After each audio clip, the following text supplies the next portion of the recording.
On the behalf of Sri Sivsha College, I am Ami Sangvi, warmly welcomes all of you. Good morning, everybody. Your department is Management, class is BBA Semester 3, subject is Corporate Accounting and Practice, and as a reference book, we are using B.S. Shah Prakashan's textbook. Let's start today's session.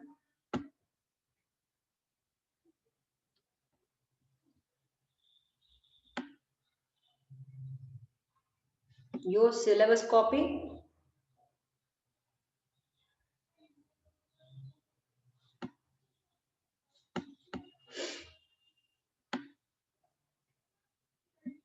Unit 1 amalgamation complete કર્યું. Unit 3 complete આખું થઈ ગયું final accounts. Unit 4 ના બંને part complete કર્યા. Unit 2 ની અંદર external reconstruction complete કર્યું છે અને absorption અત્યારે આપણે આજે સ્ટાર્ટ કરી રહ્યા છીએ.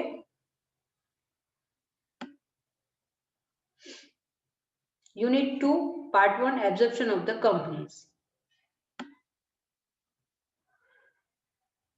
Introduction લઈ લઈએ. In the previous chapter we have seen accounts relating to amalgamation of companies. In absorption, one of the existing company purchases the business of another company and it includes the assets and liability of the vendor company in its own assets and liabilities. Absorption ની અંદર અગાઉના ચેપ્ટરમાં જે last chapter मतलब કે અમલગમેશન unit wise છે તો પહેલું unit અમલગમેશન છે, આ સેકન્ડ છે તો આની પહેલા યુનિટ કે અમલગમેશન. એની અંદર આપણે અકાઉન્ટિંગ એન્ટ્રી જોઈ ગયા અમલગમેશન ને લગતી. આજે આપણે એબ્ઝોર્પ્શન શીખવાનું છે. તો એની અંદર કોઈ પણ એક એક્ઝિસ્ટિંગ કંપની છે એ બિઝનેસ પરચેસ કરશે બીજી કોઈ પણ એક્ઝિસ્ટિંગ કંપની અને જે વેન્ડર કંપની છે જે પોતાની એસેટ્સ એન્ડ લાયબિલિટી વેચે છે સેલ કરે છે એ એસેટ્સ એન્ડ લાયબિલિટી પોતાનામાં સમાવી લેશે એટલે કે ઇન્ક્લુડ કરી લેશે. ઇન અમલગમેશન અમલગમેશનની અંદર બે કંપનીઓ વોલેન્ટરીલી લિક્વિડેશનમાં જતી હતી, બંને કંપનીના અકાઉન્ટ્સ ક્લોઝ થતા હતા અને નવી કંપની જ આ બંનેનો બિઝનેસ લઈ લેતી હતી, પરચેસ કરતી હતી. Thus, in amalgamation, the existing company lose their existence and a newly formed company comes into existence. જ્યારે amalgamation ની અંદર જૂની બધી જ કંપનીઓ તમામ કંપનીઓ પોતાનું અસ્તિત્વ ગુમાવતી હતી અને એક નવી જ કંપની ઉદ્ભવતી હતી. Absorption is amalgamation of business of two companies in which only one company loses their existence. Absorption A amalgamation નો જ એક પાર્ટ છે, કરી શકાય આપણે કારણ કે આની અંદર એક કંપની માત્ર એક જ કંપની છે એ પોતાનું અસ્તિત્વ ગુમાવશે, બીજાનું અસ્તિત્વ ચાલુ રહેશે. One of the existing company takes over the business of the other company. The accounts are written in the same way as those of amalgamation. અહીંયા amalgamationમાં આપણે મતલબ આ યુનિટ તમારે લર્ન કરશો તો આ યુનિટની અંદર ઓલમોસ્ટ amalgamationમાં બધા જ કોન્સેપ્ટ આવી ગયા છે. થોડીક વસ્તુ અલગ શીખવાની છે એ કે અહીંયા કોઈ પણ એક કંપની છે એના બુક્સ કન્ટિન્યુ થશે. For example A company take overs the business of B company. B sells its business to A. તો અહીંયા એવું ગણાશે ઇન ધીસ કેસ કે બી પોતાનો ધંધો એને વેચે છે. બી limited will close its books of account and prepare the accounts like vendor. એટલે બી કંપની વેન્ડર કંપની ગણાશે અને એ કંપની પર્ચેસિંગ કંપની ગણાશે. અને એ કંપની છે એ પર્ચેસિંગ કંપનીની જેમ પોતાના બુક્સ પ્રિપેર કરશે. તો અહીંયા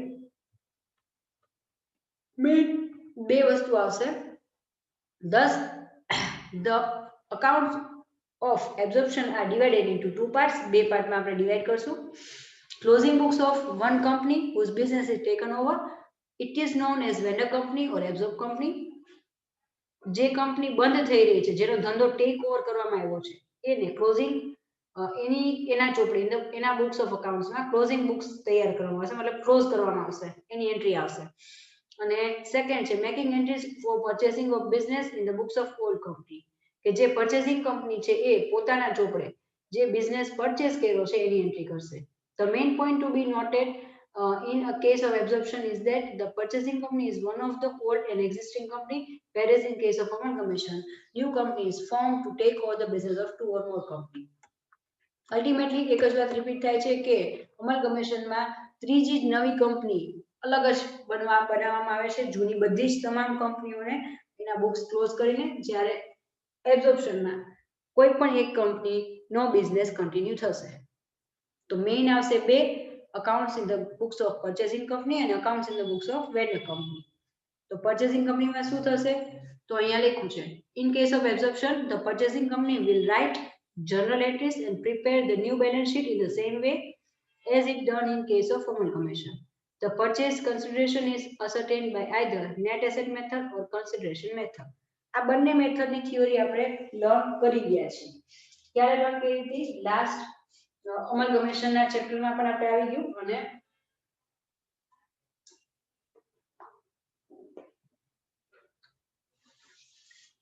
એબ્ઝોર્પ્શનમાં પણ આવી ગયું.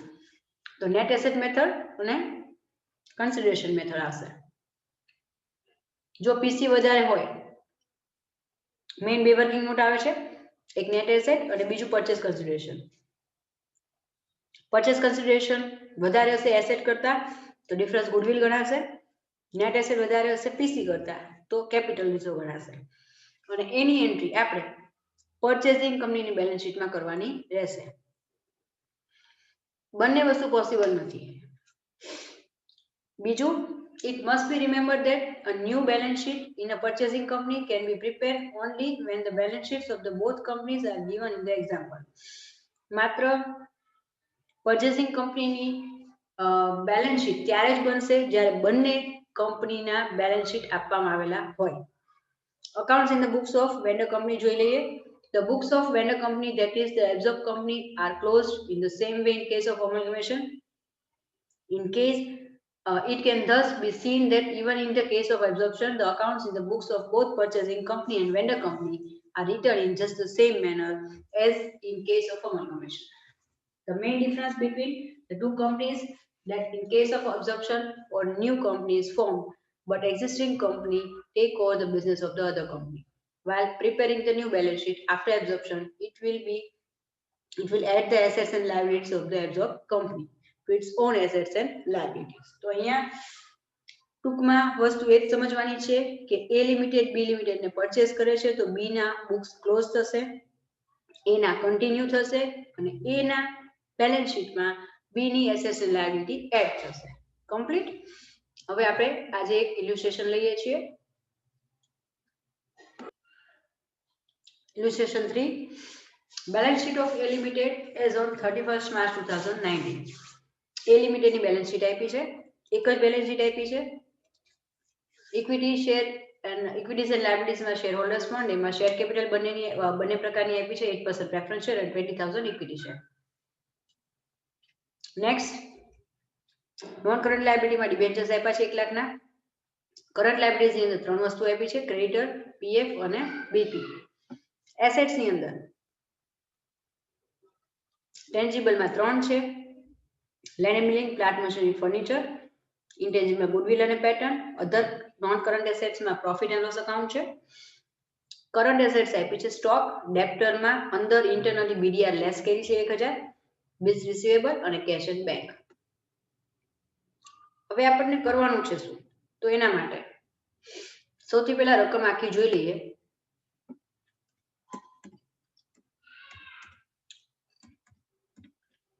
તો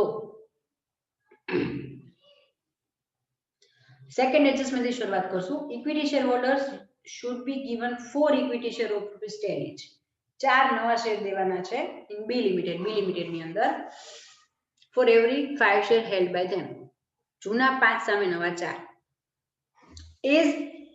as per our tradition, આપણે લેફ્ટ સાઈડ ક્વેશ્ચન હશે, રાઈટ સાઈડ આન્સર સ્ક્રીન. આ ઇલ્યુસ્ટ્રેશન લેવાનું મેઇન રીઝન છે કે સૌરાષ્ટ્ર યુનિવર્સિટી એપ્રિલ 2006 માં પૂછાયેલો છે.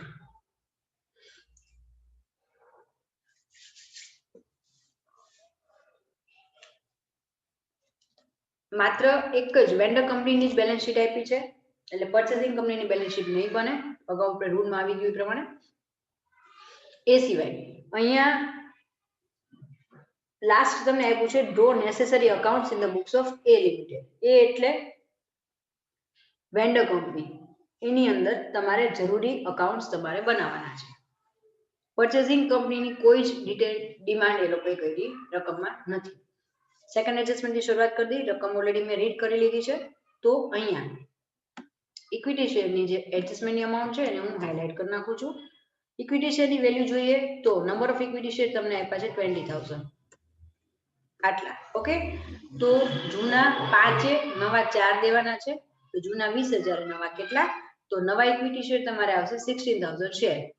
16,000 શેર જે છે એમાં ઇક્વિટી શેર કેપિટલ કેટલી થશે? તો કે 10 રૂપીનો શેર હતો, એટલા માટે 16,000 × 10 કરીએ એટલે 1,60,000 તમારે કેપિટલની અમાઉન્ટ થશે. પ્રેફરન્સ શેરની વાત કરીએ તો to preference share holders, old preference share 5 છે. શું કીધું છે જોઈ લઈએ.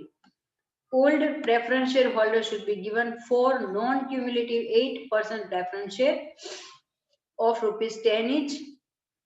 4 દેવાના થાય છે in B Limited for every 5 share held by them. તો જૂના 5 સામે નવા 4 શેર અગેન આમાં પણ એ જ પ્રમાણે દેવાના છે. તો જૂના 5,000 શેર છે તો એની સામે નવા કેટલા થશે? 4,000 શેર થશે.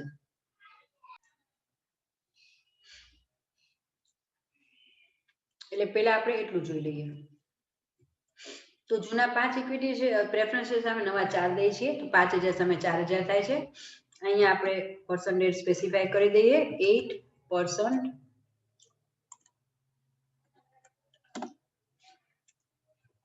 Preference share capital. 4,000 શેર × ₹10 એટલે 40,000 ના પ્રેફરન્સ શેર કેપિટલ થશે. નેક્સ્ટ લાસ્ટ લાઈન શું કીધી છે? they should also be paid 4,000 in cash by B Limited in full settlement of their arrears of dividend. 4,000 રૂપિયા રોકડા દેવાના છે. શેના બદલમાં? તો towards the preference share dividend. તમે દો છો રોકડા એટલે કે કેશ. ઓકે, 4,000 ના. ટોટલ પીસી કેટલું થયું? પરચેસ કન્સિડરેશન 1 લાખ રૂપિયાના ઇક્વિટી શેર, 40,000 ના પ્રેફરન્સ અને 4,000 કેશ. ટોટલ પીસી થશે 2,04,000 રૂપીસ. તો ઝડપથી સ્ક્રીનશોટ લઈ લો અને આટલું કેલ્ક્યુલેશન પહેલા કરી નાખો, ત્યારબાદ જ આપણે આની ઇફેક્ટ આપશું. હવે આપણે નેક્સ્ટ અકાઉન્ટ્સ બનાવવાના છે. તો હું તમને લોકોને અકાઉન્ટ્સના નામ કહું છું, ફટાફટ સ્ક્રીનશોટ લઈ લો અને એ પ્રમાણે અકાઉન્ટ્સ ડ્રો કરી નાખો.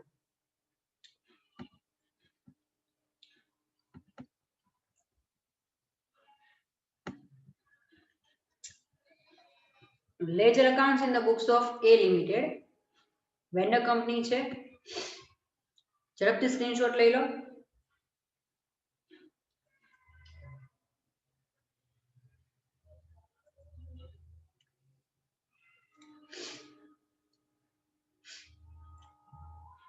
નેક્સ્ટ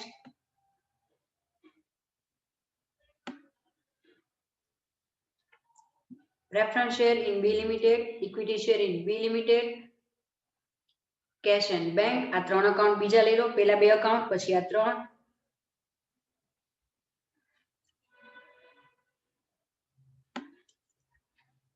પછી આપડા પ્રેફરન્સ શેર હોલ્ડર અને આપડા equity share holder. Total 7 accounts બનાવવાના છે. સ્ક્રીનશોટ લઈ લો. કન્ટેન્ટ ન લખતા ખાલી ડ્રો કરીને રાખજો. અહીંયા મેં ડેબિટ ક્રેડિટ કઈ લખ્યું નથી એ તમે સમજી લેજો.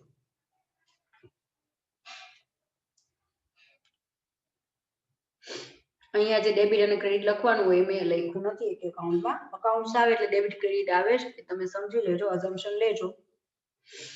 હવે હું સ્ટાર્ટ કરું છું. આઈ હોપ કે તમે સ્ક્રીનશોટ લઈ લીધા હશે અને અકાઉન્ટ્સ ડ્રો કરી લીધા હશે.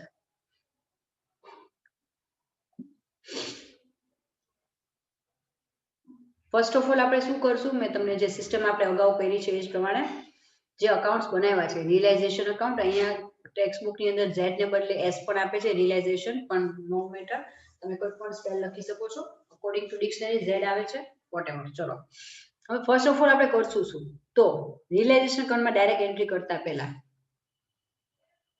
જે આપણા ઇક્વિટી શેર હોલ્ડર અને પ્રેફરન્સ શેર હોલ્ડર છે એની અંદર આપણે બેઝિક એન્ટ્રી કરી નાખશું. બધી જ એસેટ લઈ જાય છે. જુઓ આમાં લખ્યું છે B Company Limited should take over all assets and liability of A Limited For this purpose, land and building, plant machinery can be taken at 90,000 and 1,30,000 respectively. Patterns are valueless. એ તો જેટલી પણ intangible assets હશે એ valueless જ થશે. Provisions for bad debt is to be calculated 5% on debtors. Actual માં અહીંયા આ જે છે એમાં ખાલી આપણે ફર્સ્ટ લાઈન છે એ જ મેઇન સમજવાની રહેશે કારણ કે અહીંયા આપણે નેટ એસેટ ની વર્કિંગ નોટ કે ગુડવિલ ની વર્કિંગ નોટ નહીં કરી તો ચાલશે. ઓકે, એનું રીઝન છે કે એ નેટ એસેટ કે ગુડવિલ ની વર્કિંગ નોટ આપણે જે પર્ચેસિંગ કંપની છે એમાં એની ઇફેક્ટ આપવાની હોય છે. એટલે આપણે વર્કિંગ નોટમાં અત્યારે એક જ વર્કિંગ નોટ કરી છે પરચેસ કન્સિડરેશનની. એટલે આની અંદર ફર્સ્ટ લાઈન જ ખાલી કન્સિડર કરીએ છીએ કે બધી જ એસેટ્સ અને લાયબિલિટીઝ. એટલે એસેટ્સ ની વાત થાય ત્યારે હંમેશા ટેન્જિબલ એસેટ્સ લેવાની, કરંટ એસેટ્સ લેવાની અને દ્રશ્ય મિલકત જ લેવાની. ઇન્ટેન્જિબલ એસેટ્સ કે ફિક્ટિશિયસ એસેટ્સ કોઈ દિવસ લઈ જાય નહીં. તો ફર્સ્ટ ઓફ ઓલ આપણે શું કરશું તો જે ઇક્વિટી શેર હોલ્ડર અને પ્રેફરન્સ શેર હોલ્ડર છે એની અંદર પહેલા બેલેન્સ શીટ તમને લેફ્ટ સાઈડ દેખાડી દઉં એટલે એન્ટ્રીઝ કરવામાં ઈઝી રહેશે. તો જે શેર કેપિટલ છે ઇક્વિટી શેરમાં 2 લાખ અને પ્રેફરન્સ શેર હોલ્ડરમાં 50,000. તો અહીંયા સૌથી પહેલા ઇક્વિટી શેર હોલ્ડર્સ છે એની અંદર બાય ઇક્વિટી શેર કેપિટલ આપણે એન્ટ્રી કરી નાખશું 2 લાખની. અગેન યાદ રાખજો જો અહીંયા આપણને રિઝર્વ એન્ડ સરપ્લસમાં કોઈ ફંડ આપ્યા હોય, જનરલ રિઝર્વ છે, પીએનએલ નીચે આપ્યું છે એ હું પછી કહું છું તમને.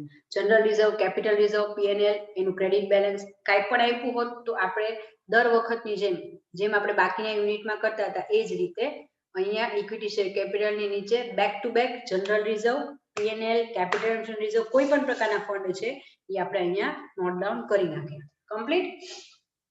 સેકન્ડ આપણે કરશું પ્રેફરન્સ શેરમાં. તો પ્રેફરન્સ શેર હોલ્ડરની credit side by preference share capital આપણે એન્ટ્રી કરવાની આવશે 50,000.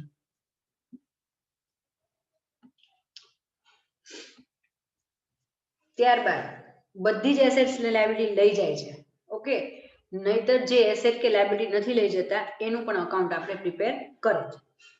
હવે વાત આવે છે અહીંયા ફિક્ટિશિયસ એસેટ્સ. તો પીએનએલ અકાઉન્ટનું ડેબિટ બેલેન્સ છે એસેટમાં આવે એટલે એને ડેબિટ બેલેન્સ કહેવાય. તો આ ડેબિટ બેલેન્સ જે આપ્યું છે એ ડેબિટ બેલેન્સ તમારે મૂકવાનું રહેશે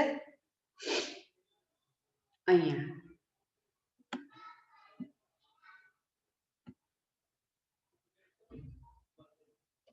ઇક્વિટી શેર હોલ્ડરમાં debit side PNL profit and loss account 23,500 જે અમાઉન્ટ હતી આપણે અહીંયા એન્ટ્રી કરી નાખવાની.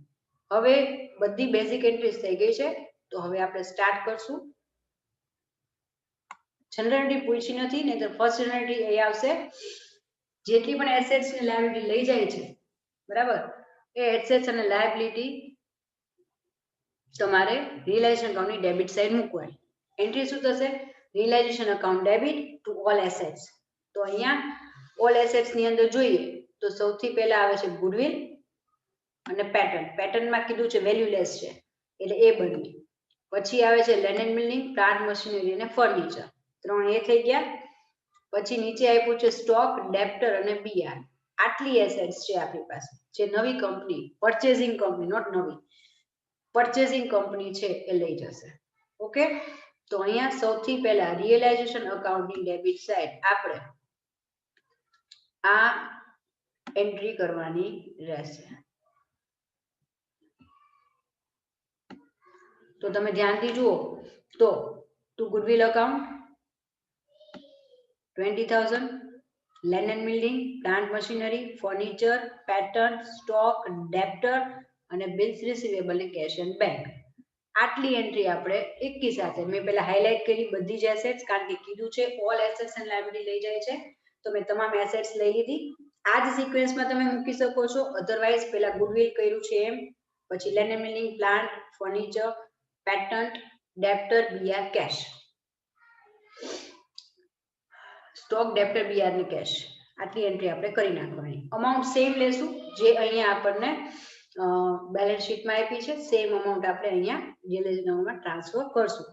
એનો મતલબ થાય છે કે in the books of vendor company આ તમામ એસેટ્સ ના અકાઉન્ટ તમે ક્લોઝ કરી નાખ્યા અને એનું બેલેન્સ તમે ટ્રાન્સફર કર્યું છે રિયલાઇઝેશન અકાઉન્ટ્સમાં. You have transferred the balance of all the old assets of the vendor company to the realization accounts debit side. Complete. Next આવશે અહીંયા debtors આપણે 50,000 લઈએ છીએ તો BDR ની એન્ટ્રી આપણે ક્રેડિટ સાઈડ કરશું. જો એ ન કરવું હોય તો અહીંયા ડેપ્ટર તમારે 49 ના લેવાના, પણ અહીંયા મેં ડેપ્ટર કેટલા લીધા છે 50. તો એટલા માટે હું સામે જ્યારે લાયબિલિટી કન્સિડર કરીશ ત્યારે BDR લઈશ. લાયબિલિટીની વાત કરીએ તો સૌથી પહેલા મેં કીધું એમ પહેલી જ એન્ટ્રી આપણે યાદ કરીને BDR ની કરી નાખવાની, કારણ કે ભૂલી જવાય. ત્યારબાદ વન બાય વન આપણે લાયબિલિટીઝ લઈએ તો અહીંયા પહેલા લાયબિલિટીમાં હું હાઇલાઇટ કરું છું 12% ડિબેન્ચર્સ, ક્રેડિટર્સ, PF અને બિલ્સ પેએબલ બધું લઈ જાય છે વેન્ડર કંપની પરચેસિંગ કંપની, એટલે બધું લઈ જ લેવાનું. તો અહીંયા એ જ રીતે BDR સિક્વન્સ થોડીક ઉપર નીચે છે પણ it's okay. BDR, creditor, provident fund, debenture, bills payable amount ખાસ વેરીફાઈ કરી લેવાની કે BDR 1000 છે, ક્રેડિટર્સ 30,000 ના છે, પ્રોવિડન્ટ ફંડ 5,000 નું છે, બિલ્સ પેએબલ 2,000 ના અને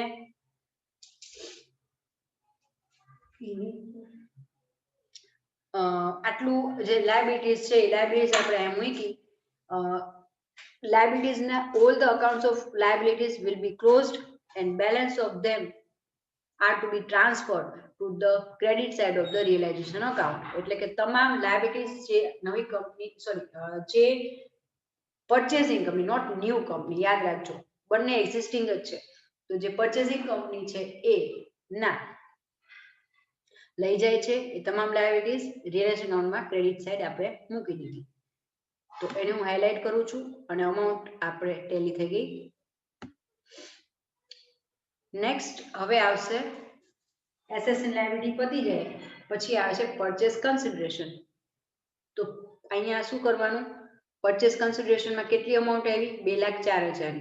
તો રિયલાઇઝેશનમાં credit side by B limited purchase price અથવા પરચેસિંગ કંપની કહેવાય પીસી, ઘણા પીસી પણ લખે છે. પરચેસ પ્રાઇસ આપણને મળ્યું 2,04,000 એટલે રિયલાઇઝેશન એકાઉન્ટમાં ક્રેડિટ સાઇડ એન્ટ્રી કરશું. બેક ટુ બેક મેં નીચે બી લિમિટેડ નું એકાઉન્ટ બનાવ્યું છે. જુઓ ટેક્સ્ટ બુકમાં આ પ્રમાણે સિક્વન્સ નથી, મેં મારી રીતે સિક્વન્સ ચેન્જ કરી છે, કારણ કે જ્યારે આપણે ઉપર એન્ટ્રી કરો તો એની રિવર્સ એન્ટ્રી જેટલી ઇઝીલી બેક ટુ બેક થાય એટલું આપણને ભૂલ થવાની શક્યતા ઘટે. એટલા માટે મેં અહીંયા ઇક્વિટી કે પ્રેફરન્શિયલ હોલ્ડરનું એકાઉન્ટ નથી બનાવ્યું, મેં બનાવ્યું છે બી લિમિટેડ એટલે કે પરચેસિંગ કંપનીનું. તો એ આપણે રિયલાઇઝેશન એકાઉન્ટમાં ક્રેડિટ સાઇડ એન્ટ્રી કરી, એની રિવર્સ એન્ટ્રી બી લિમિટેડમાં ડેબિટ સાઇડ. કમ્પ્લીટ. પહેલા આટલી એન્ટ્રી કરી નાખો.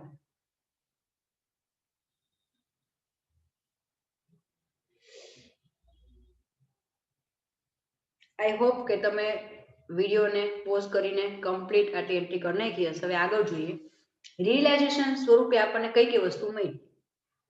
તો બી લિમિટેડના આપણને પ્રેફરન્સ શેર મળ્યા છે, ઇક્વિટી શેર મળ્યા છે અને રોકડા. તો બી લિમિટેડની ક્રેડિટ સાઇડ આપણને આ ત્રણ વસ્તુ મળી ગઈ. 40,000 ના પ્રેફરન્સ શેર, 1,60,000 ના ઇક્વિટી શેર અને 4,000 ની બેંક એટલે કે કેશ એન્ડ બેંક.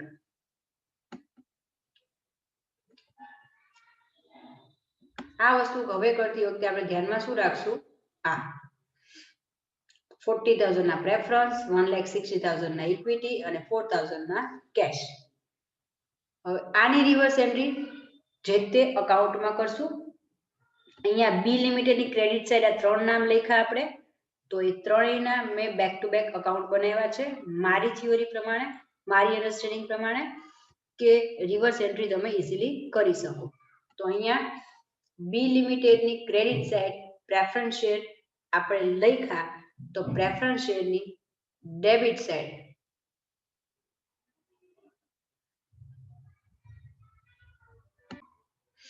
અહીંયા પ્રેફરન્સ શેર ઇન બી લિમિટેડમાં આપણે એની રિવર્સ એન્ટ્રી કરશું ટુ બી લિમિટેડ 40,000. કમ્પ્લીટ. હવે equity share in B limited આપણને 160 ના મળ્યા હતા આ, તો આની રિવર્સ એન્ટ્રી અહીંયા ઇક્વિટી શેર ઇન બી લિમિટેડમાં ડેબિટ સાઈડ કરવાનું to B limited.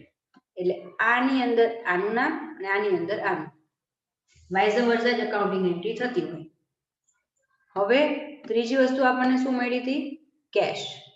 Preference શેરની entry કરી નાખો અને ઇક્વિટીની રિવર્સ એન્ટ્રી કરી નાખો. સાથે સાથે ત્રીજું આપ્યું છે બાય બેંક.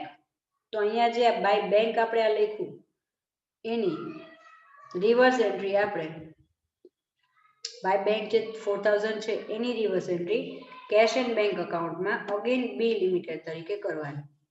જો આ રીતે બેક ટુ બેક અકાઉન્ટ બનાવ્યા છે ને તો રિવર્સ એન્ટ્રી કરવી ઈઝી પડી જાય છે. વેરીફાઈ પણ તરત થઈ જશે. અહીંયા પણ નામ બી લિમિટેડ, અહીંયા પણ બી લિમિટેડ, અહીંયા પણ બી લિમિટેડ અકાઉન્ટ.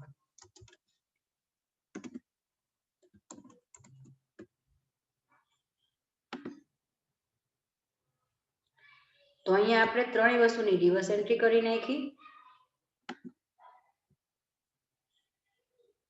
હવે શું કરવાનું? તો આ જે તે વસ્તુ આપણને મળી છે એ કોને આપણે દેવાની થાય છે? તો ઇક્વિટી શેર હોલ્ડરને આપણે આ દેવાના થશે 1,60,000 જે આપણને પ્રેફરન્સ શેર મળ્યા છે, સોરી ઇક્વિટી શેર મળ્યા છે આના. પ્રેફરન્સ શેર હોલ્ડરને આપણે 40,000 ના પ્રેફરન્સ શેર દેવાની વાત છે. કમ્પ્લીટ. તો અહીંયા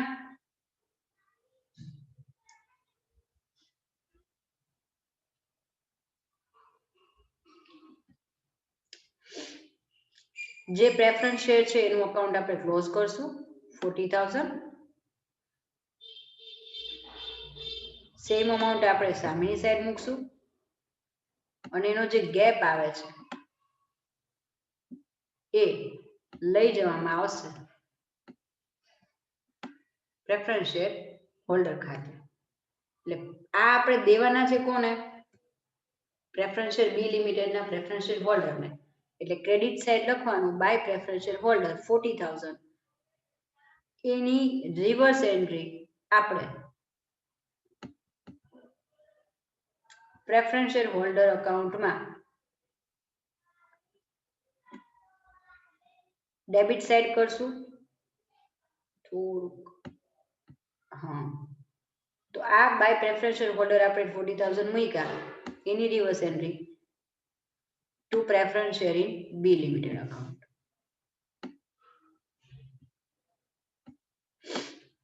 કમ્પ્લીટ થઈ ગઈ રિવર્સ એન્ટ્રી. ડન. હવે સાથે સાથે આપણે પ્રેફરન્સ શેર અકાઉન્ટનું હોલ્ડરનું અકાઉન્ટ પણ ક્લોઝ કરી દઈએ. તો પ્રેફરન્સ શેરમાં ક્રેડિટ સાઈડ 50,000 જે વધારે છે ઈ ટોટલ રિપીટ કરશું ડેબિટ સાઈડ 50,000. હવે ગેપ જે આવે છે એનો મતલબ કે આપણા જે પ્રેફરન્સ શેર હોલ્ડર્સ છે વેન્ડર કંપની, એ વેન્ડર કંપનીના પ્રેફરન્સ શેર હોલ્ડરોએ એક્સેપ્ટ કર્યું કે અમે 50,000 નું અમારે જે બેલેન્સ બોલે છે એની સામે માત્ર 40,000 ના પ્રેફરન્સ શેર આપશો તો ચાલશે. તો 10,000 નો લોસ એ લોકોએ એક્સેપ્ટ કર્યો. તો અહીંયા આ જે લોસ આવે છે એને હું હાઇલાઇટ કરી નાખું. પહેલા તો જે કાંઈ પણ બેલેન્સ આવે એ આપણે શું કરીએ છીએ? બોલ્ડ કરીએ છીએ. તો આ જે ગેપ છે એના પરથી જ આપણને ખબર પડી કે 10,000 નો ગેપ આવે છે એ લોસ ગણાય છે. એટલા માટે મેં અહીંયા એને હાઇલાઇટ કર્યું છે. અને આ લોસ ટ્રાન્સફર થશે, કોઈ પણ વસ્તુનો પ્રોફિટ કે લોસ રિયલાઇઝેશનમાં ટ્રાન્સફર થાય. તો આ 10,000 નો લોસ છે એ ટ્રાન્સફર કરવાનો આપણે ડાયરેક્ટ રિયલાઇઝેશન અકાઉન્ટમાં ક્રેડિટ સાઈડ. તો અહીંયા જોઈ શકો છો તમે રિયલાઇઝેશન અકાઉન્ટમાં credit side by profit and loss account 10,000 થઈ ગઈ એન્ટ્રી. Okay, done. આટલું કરો. પછી એક એક એડજસ્ટમેન્ટ પતે, એક એક એન્ટ્રી થાય, રિવર્સ એન્ટ્રી પતે પછી આગળ બીજી કરવી.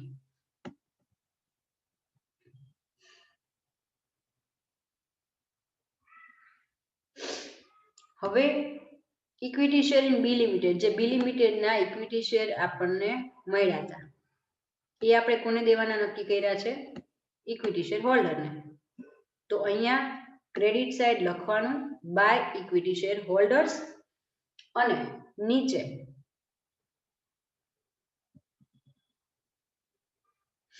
ઇક્વિટી શેર હોલ્ડરમાં ઇક્વિટી શેર ઇન બી લિમિટેડની એન્ટ્રી કરવાની.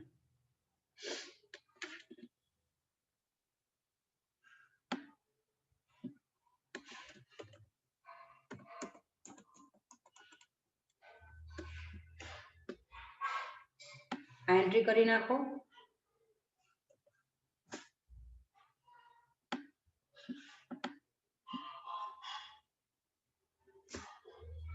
₹1,60,000 ની રિવર્સ એન્ટ્રી કરી. જે આપણે ઇક્વિટી શેર મળ્યા હતા બી પરચેસિંગ કંપનીના એ આપણે આપી દીધા ઇક્વિટી શેર હોલ્ડર્સને, ડેબિટ સાઈડ મૂકી દીધું.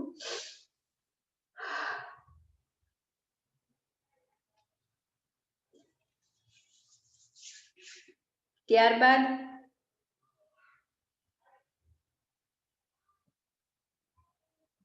આપણને કેશ મળી હતી as a part of liquidation. Cash and bank 4,000. તમારે પ્રેફરન્શિયલ ડિવિડન્ડ તરીકે આપવાનું હતું. તો અહીંયા કેશ એન્ડ બેંક અકાઉન્ટમાં બાય રિયલાઇઝેશન લખો 4,000.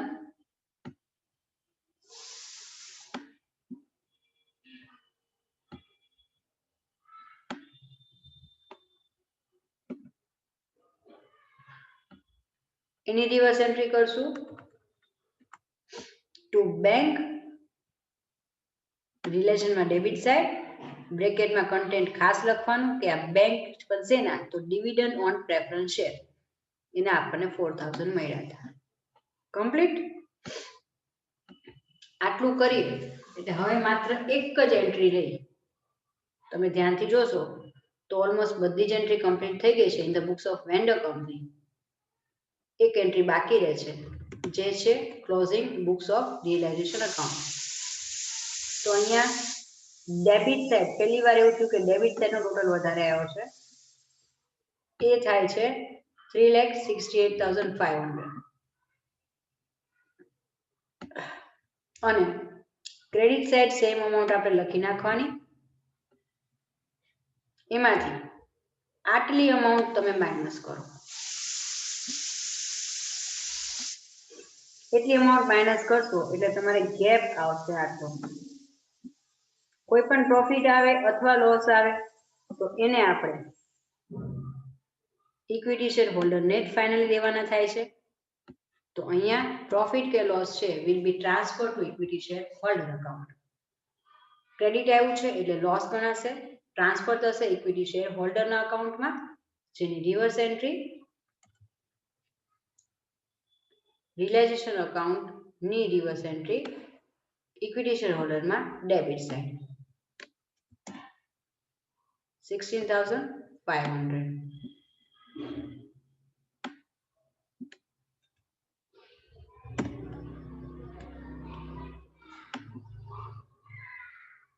આમ કરતા ફાઇનલી બધા બુક્સ કમ્પ્લીટ થઈ ગયા. ટોટલ તમે જોશો તો પણ મેચ થઈ જાય છે. 2 લાખ અહીંયા ક્રેડિટ હતા, અહીંયા ડેબિટ સાઈડ 2 લાખ કમ્પ્લીટ થઈ જાય છે ટોટલ.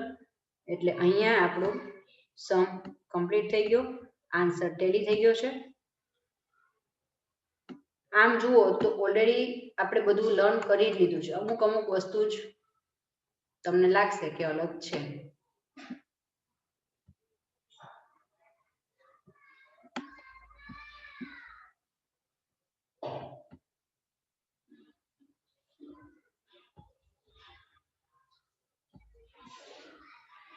ઓકે, તો